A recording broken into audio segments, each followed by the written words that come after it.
ഇന്നത്തെ സ്പെഷ്യൽ എന്താ? ഇന്നത്തെ സ്പെഷ്യലോ ഇറച്ചി വരട്ടിയ കോഴിക്കറി പത്തിരി. സാധാരണ നമ്മൾ നോമ്പിന് എന്താ ഉണ്ടാക്കല് അതേപോലെ പുതിയ ഐറ്റംസ് ഒന്നുമില്ല.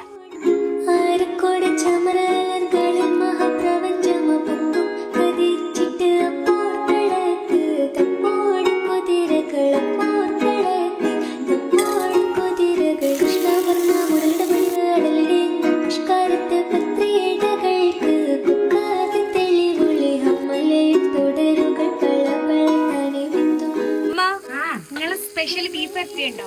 ബീഫ് ഒക്കെ ഉണ്ട്. കുറേശ്ശൊക്കെ എന്നെ ഉണ്ടല്ലോ. അത് ഒന്നുമില്ലല്ലേ കുറച്ചേക്കുള്ളൂ. പിന്നെ അതിനനുസരിച്ചൊക്കെ ഉണ്ട്. അല്ല ഇന്നെന്താ സ്പെഷ്യൽ? അടിപൊളി സാധനം ഉണ്ട്.